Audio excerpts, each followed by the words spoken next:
wallahi kita akan menyaksikan sebentar lagi kami yang kaum laki-laki, sebentar lagi kita akan banyak berpindah ke alam barzakh. Yang banyak bertahan sampai ke fase ini adalah kaum ibu-ibu, karena kata Nabi, menjelang kiamat nanti jumlah laki-laki dibandingkan wanita, satu laki-laki berbanding 50 wanita. Kemana perginya laki-laki? Di masa ini laki-laki paling banyak habis meninggal dunia. Ada yang syahid, ada yang jadi pecundang, ya, ada yang dibunuh, ada yang berguguran di sini kaum laki-laki. Di sini laki-laki satu berbanding 50. Sejak 6 tahun yang lalu kebun kurma Baisan mulai merusak buahnya dan menjadi sedikit dan terus sedikit. Setelah itu 2 tahun belakangan ini kebun kurma Baisan sudah tidak berbuah 100%. Bahkan pokok dan batang pohonnya pun menuju kepada layu dan mati. La haula wala quwata illa billah. Pertanda yang sangat kuat, makhluk paling terlaknat ini sebentar lagi akan lepas. Siapkah imanmu wahai sahabat-sahabat?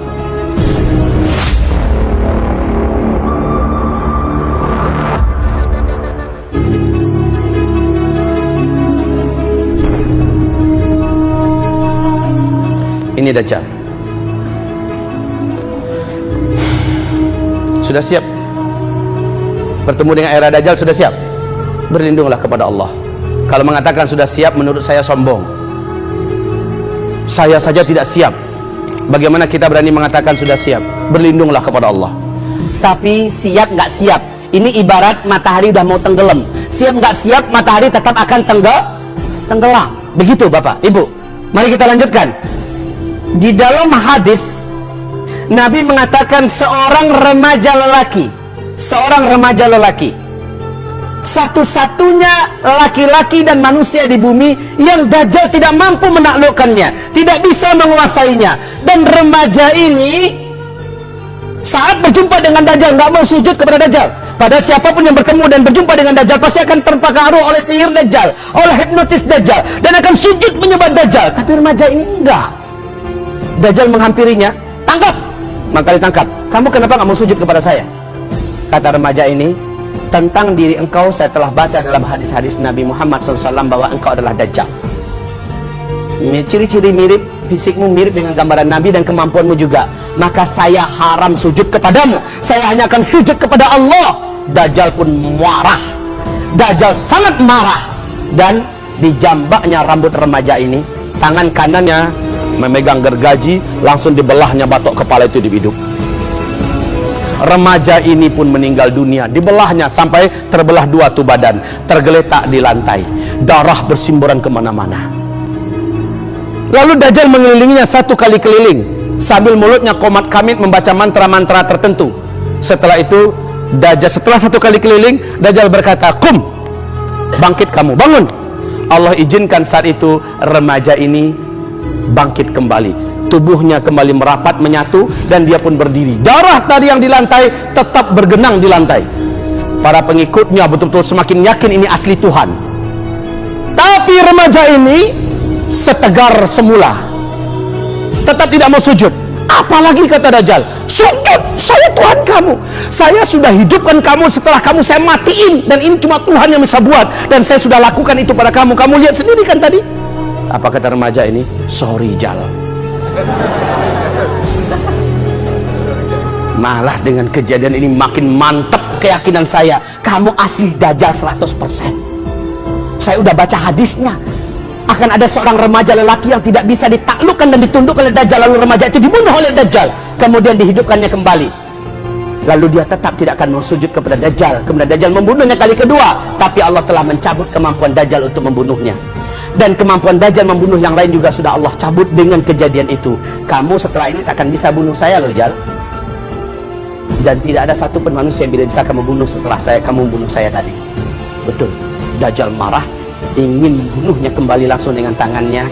Dia sudah tidak berdaya. Akhirnya Dajjal perintahkan para bala tentaranya dan para pengikutnya, cincang nih anak, syahidlah remaja ini. Dan Rasul mengatakan itulah semulia-mulia syahid di akhir zaman. Umur remaja dalam hitungan ilmu sosial berapa? Belasan tahun ya. Umur 17 tahun diperselisihkan. Tapi saya minta gabungin aja deh ke umur 17 12, 13, 14, 15, 16, 17, 7 tahun. Maaf, 6 tahun. Mau dengar kabar tahun 2004 apa yang terjadi di TV-TV Arab, dan itu bisa buka di YouTube. Di TV-TV Arab diberitakan bahwa seorang bayi laki-laki telah terlahir di negeri Arab, di Palestina. Seorang bayi laki-laki lahir di Palestina, dan dialog ini masih ada di Qatar TV di YouTube yang langsung saya sendiri menyaksikannya. Silakan nanti saja dilihat bagaimana ketika dialog itu terjadi. Bayi ini saat baru lahir dapat berbicara dengan bahasa Arab fasih, fusha, tapi hanya 1 kali. Setelah dia bicara begitu, dia kembali normal seperti bayi-bayi pada umumnya. Apa yang dikatakan oleh bayi ini? Tahun berapa tadi? 2004. Apa yang dikatakan oleh bayi ini? Ana rajulun sayaktuluni dajjal wala yaktulu ba'di ahadan abada. Laki-laki, saya kutuluni dajjal, yang nanti akan dibunuh oleh dajjal. Wala yaktulu ba'di ahadan abada. Setelah itu dajjal takkan mampu membunuh diriku untuk kali kedua, atau siapapun saja lagi selama-lamanya.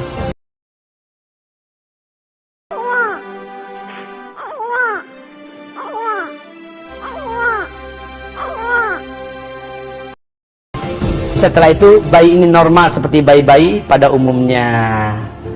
2004. Jika ini berita sahih, diberitakan memang benar, tapi jika ini adalah beritanya sahih, maka semakin menguatkan berita tentang kemunculan Dajjal sudah di ambang pintu.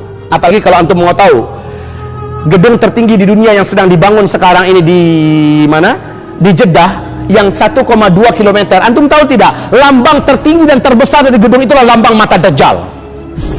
Untuk antum ketahui, maaf ini saudaraku, untuk antum ketahui, dunia sekarang sedang mempersiapkan simbol-simbol kemunculan Dajjal sudah sangat banyak terpampang di seluruh kota-kota besar dunia hari ini. Baik, kita kembali. Jika berita ini benar semakin menguatkan. Alah Pak Ustadz, bisa jadi itu hanya dibuat-buat. Berita itu dikarang-karang saja untuk melakukan pemberita, untuk menghangatkan pasaran. Oke, saya setuju. Ini kan zaman penipuan kan? Ini zaman bisa saja dibuat-buat di karang-karang, saya setuju. Tapi siapa yang bisa ngarang-ngarang tentang Danau Tiberias? Hadisnya sahih. Sehingga Syekh bin Bas sendiri pun menangis, mengatakan inilah zaman akan keluarnya Dajjal. Siapa yang bisa mengarang tentang matinya kebun kurma di Baisan yang sudah 2 tahun ini tidak berbuah sama sekali? Siapa yang bisa menutup-nutupi fakta dan keadaan tentang mata air sungai, mata air Zuhar? Siapa yang bisa menutup-nutupi? Tidak bisa. Mungkin ada di antara kita berkata begini, Pak Ustaz, saya kalau hanya dengar berita dan cerita begini, bukan tipenya saya orang yang mudah percaya, Pak Ustaz. Baiknya saya lihat langsung dengan mata kepala saya, baru saya percaya. Kan ada orang kayak gini gayanya kan? Hah? Kalau saya nggak lihat Pak Ustaz, itu YouTube kan bisa main olahan komputer Pak Ustaz. Berita kan bisa saja di karang-karang. Ada orang yang suka ngeyel kayak gini. Ya udah, kita cari jalan damai aja. Buat paspor. Benar, buat paspor. Terus ngapain? Saya beliin tiket PP, pergi ke Israel sana. Uang kantong saya kasih bersih untuknya cukup $1.000. Tapi hotel di sana saya yang bayarin. Hotel di sana selama 3 hari 3 malam saya bayarin. Nggak ada masalah, insya Allah Ta'ala. Cukup 3 hari di sana ya. Oh perlu teman, perlu muhram, pakai, bawa. Lihat langsung. Kalau ternyata yang saya katakan semuanya bohong, tidak benar, maka pulangnya nanti saya janji insya Allah akhir Desember saya bawa umroh insya Allah. Saya bawa umroh, atau saya pergi umroh dengan fasilitas nomor 1 gratis. Cuman kalau semua yang kami informasikan ini ternyata ketemu dan benar seluruhnya, satu saja permohonan saya, kembalikan uang saya semua. Tapi kalau terbukti yang saya sampaikan semuanya adalah benar, satu lagi nanti saya akan sampaikan, kata Rasulullah, la taqumu as-saa'atu hatta yahsira al-furat. Tak akan terjadi kiamat sampai sungai Efrat mengering. Sungai Efrat di mana? Irak. Sungai Efrat di Irak. Tolong catat tanggal 12 Februari. 12 Februari tahun 2013 di majalah newspaper yang paling bergengsi di Amerika, yaitu New York Times. Lihat tanggalnya, 12 Februari 2013, apa pernyataan NASA Amerika Serikat? Kami telah memantau dengan satelit dan melihat dari dekat kondisi Sungai Efrat hari ini, kata mereka. Per Februari 2013, Sungai Efrat sedang menyusut airnya 60%. Menurut analisa kami, tahun 2014 sungai ini akan kering 100%. Dan tepat 2014 bulan April, sungai Efrat sudah tidak berair 100% sampai sekarang. Dan Nabi menjamin ketika sungai Efrat mengering, manusia di muka bumi akan dikejutkan dengan munculnya gunung emas yang sangat besar dan padat, yang menyebabkan seluruh lelaki di muka bumi membawa senjata-senjata mereka berperang di sana memperebutkan emas itu. Dan Nabi melarang jangan umatnya terlibat dalam peperangan itu.